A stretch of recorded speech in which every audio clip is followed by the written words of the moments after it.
Diceritakan oleh sebagian para masyayikh tentang seorang laki-laki yang menutupi aib istrinya. Bagaimana ceritanya? Jadi ada imam masjid di sana, Saudi sana. Jadi dia bermimpi, imam masjid ini bermimpi. Dalam mimpinya kemudian di antara jemaah yang biasa sholat di masjidnya itu dimimpikan ada bisikan, ada suara dalam mimpinya, fulan min ahlil jannah, bahwa si fulan itu termasuk penduduk sorga katanya. Dan itu berulang-ulang mimpinya. Imam masjid ini heran karena biasa-biasa saja. Dia makmum, tahulah hari-hari ketemu dengan dia. Tetapi dia sangat berhusnudzon kepada orang itu, bahwa ini bukan mimpi biasa, ini adalah tabsyir, kabar gembira untuk anak muda yang biasa sholat di belakangnya.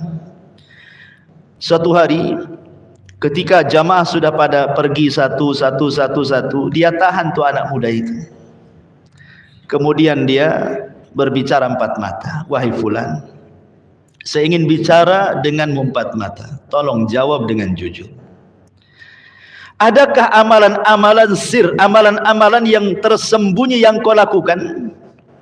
Mungkin kau setiap malam sholat malam orang tidak tahu, atau engkau sedekah sembunyi-sembunyi orang tidak tahu, atau amalan apalah yang tersembunyi yang orang tidak tahu, hanya engkau dengan Allah saja. Anak muda ini tak mau cerita. Dia mengatakan tidak perlu tahu, cukup aku dengan Allah saja. Tapi karena imam itu mendesak, akhirnya dia pun kemudian bercerita. Dia mengatakan, aku bercerita, tazawwajtu, aku suatu ketika menikah, wa akhadtu arusi fa idza biha fi hamilin fi syahri tsani aw tsalis. Aku dijodohkan dengan salah seorang wanita yang masih ada hubungan kerabat denganku. Menikahlah aku dengan dia. Tiba-tiba baru menikah 2-3 bulan hamillah wanita ini. Tidak mungkin orang menikah 2 bulan tiba-tiba hamil. Ya kan? Tiba-tiba hamil. Maksudnya hamilnya itu sudah mau melahirkan. Karena orang kalau hamil biasanya nunggu 9 bulan kan itu ya, baru melahirkan. Masa 2-3 bulan hamilnya sudah besar dan akan melahirkan, otomatis ini bayi bukan bayi dia ya. Barulah kemudian wanita ini jujur dan mengatakan kepada suaminya ini, dan mengatakan, sesungguhnya aku telah berdusta kepadamu, bahwa dalam perutku ini ada bayi orang lain, dan tidak ada yang tahu kecuali aku dan yang menghamiliku. Keluargaku tidak tahu, sebab kalau keluarga tahu pasti mereka akan membunuhku. Akhirnya kemudian wanita ini mengatakan kepada suaminya, kalau engkau mau maka tutupilah aibku, satarakallah, semoga Allah menutup aibku. Tolong tutup aibku, semoga Allah menutup aibku ya. Satarani satarakallah, tutup aibku, Allah tutup aibku. Subhanallah, anak muda ini dia mikir, kalau sampai dikasih tahu keluarganya bisa dibunuh. Akhirnya kemudian dia berpikir panjang bagaimana caranya. Kemudian kata anak muda ini, aku tahan istriku jangan bergaul dengan siapapun sampai bayi itu lahir, sehingga tidak ada yang tahu ya. Dan dia pun mencari orang yang membantu kelahirannya, orang jauh, supaya orang-orang situ tidak tahu. Setelah malam itu melahirkan, ketika bayi itu umur beberapa hari, maka aku berpikir bagaimana caranya. Terpikirlah ketika di waktu subuh, ketika manusia sedang sholat, nampak tidak ada orang di masjid, dia gendong bayinya. Kemudian segera dia ke masjid, diletakkanlah kemudian bayi itu di pintu masjid, dia bergegas sholat, tidak ada yang tahu. Otomatis bayi ini kan menjerit-jerit ya. Selepas sholat kemudian dia pula yang berteriak, ini bayi siapa katanya. Dia yang meletakkan, dia pula yang berteriak, ini bayi siapa? Jemaah kaget semuanya kan. Akhirnya kemudian dia menawarkan diri, bagaimana kalau seandainya bayi ini aku angkat jadi anakku? Ya. Maka orang pun sangat antusias kan gitu. Ya sudah, ambil aja sebagai anakmu tuh katanya. Ya. Akhirnya kemudian dia mengatakan, ya tapi kalian harus bersaksi bahwa ini bukan anakku katanya. Kata jamaah, ya mungkin itu ada orang yang naruh bayi sembarang, mungkin pengen diangkat menjadi anak, kok pas pula kamu itu baru menikah, ambillah sebagai anakmu katanya. Akhirnya bayi ini dibawa pulang sebagai bayi angkatnya, padahal bayi istrinya. Orang nggak tahu. Begitulah anak muda ini cara menutup aib istrinya, sehingga orang tidak tahu itu bayi siapa. Taunya itu adalah bayi orang letakkan di masjid, kemudian siapa yang hendak merawatnya silahkan. Akhirnya kemudian dia pun merawat bayi itu, sehingga keluarganya pun tidak curiga bahwa itu bayi dari istrinya, dan istrinya pun selamat sehingga tidak dibunuh keluarganya. Kemudian sekarang bayi itu sudah besar.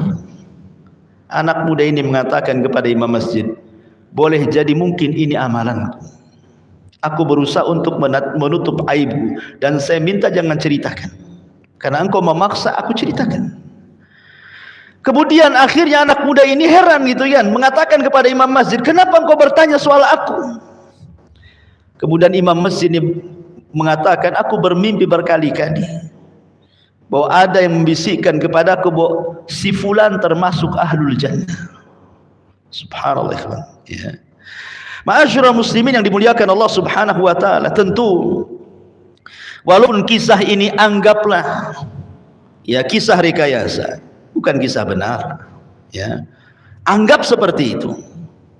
Tetapi kita tetap meyakini sabda Nabi sallallahu alaihi wasallam, man satara musliman satarahullahu yaumal qiyamah. Siapapun yang menutup aib seorang muslim, Allah akan tutup aib dia di dunia dan di hari kiamat. Siapapun. Dari sini ma'asyiral muslimin yang dimuliakan Allah Subhanahu wa taala, siapapun yang tidak pernah membuka aib orang, Allah muliakan orang itu. Allah akan muliakan. Lihat, orang ini tidak pernah tahu bahwa itu bukan anaknya, bukan anak istrinya kan, karena Allah yang menutupnya. Dan kemuliaan saya, kemuliaan antum, siapapun manusia, kenapa dipandang mulia? Karena aibnya ditutup Allah. Kalau setiap manusia dibongkar aibnya oleh Allah Subhanahu wa taala, orang tidak akan selamat dari aib, ikhwan. Makanya Imam Ahmad ketika dia ke pasar belanja, kemudian murid-muridnya datang dari mana-mana ingin mengatakan, ya Imam, biar kami saja yang membawa barang-barangmu katanya. Sudah engkau jalan kaki saja, barang-barangmu tahu sampai saja di rumahmu. Kata Imam, tidak, jangan. Kalian menghormatiku itu karena engkau tidak tahu aibku saja. Kalau Allah bongkar aibmu di hadapan kalian, pasti kalian akan mengambil tanah dan meletakkan di kepala aku katanya. Artinya kita bersyukur kepada Allah Subhanahu wa taala, aib kita masih ditutup, ikhwan. Kalau aib kita dibongkar di hadapan manusia, orang semulia apapun pasti jadi hina di mata orang. Makanya nanti pada hari kiamat, orang yang suka membongkar-bongkar aib, Allah bongkar aibnya, dipermalukan di hadapan halayak manusia. Cemana rasa malunya kita di hadapan Allah Subhanahu wa taala. Ma'asyiral muslimin yang dimuliakan Allah Subhanahu wa taala, menutup aib itu ada 3 macam. Pertama, menutup aib diri sendiri. Ini yang penting, menutup aib diri sendiri.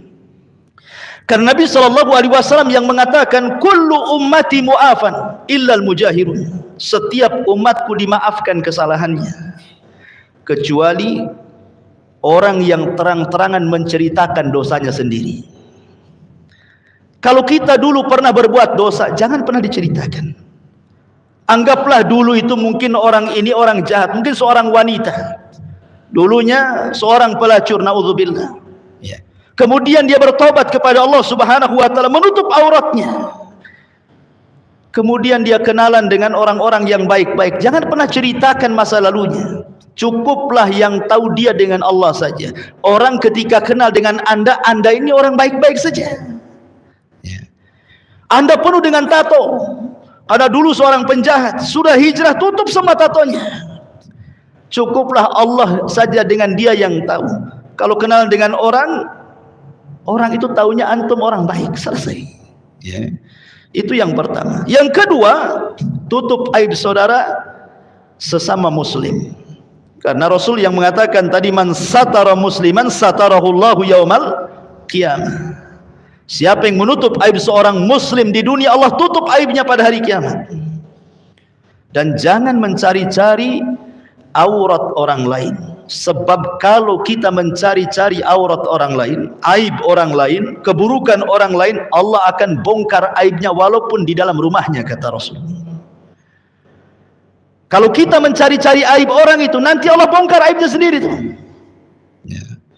Kalau orang kemudian berusaha suudon kepada orang ini, aku jadi cari-cari kesalahannya, nanti suatu ketika Allah bongkar aibnya. Boleh jadi aibnya lebih besar dibandingkan orang yang dituduhnya. Karena ada kaidah dalam Islam itu, kama tadinu tudan. Sebagaimana engkau melakukan sesuatu keburukan kepada orang, nanti Allah kirim orang yang berbuat lebih buruk kepada kamu.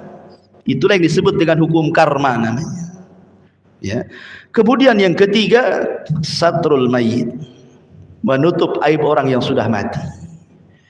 Makanya kenapa dalam fardu kifayah itu, ketika seseorang memandikan jenazah, orang-orang khusus yang boleh memandikan, kemudian ditutup dan tidak boleh ada orang melihatnya. Kemudian orang yang memandikanlah orang-orang yang amanah, yang tidak menceritakan aib mayat yang sedang dimandikannya. Sebab kalau semua orang boleh memandikannya, nanti diceritakan aibnya. Makanya kenapa seorang muslim itu punya karamah, kemuliaan, baik ketika hidup ataupun ketika dia mati, harus tutup aibnya.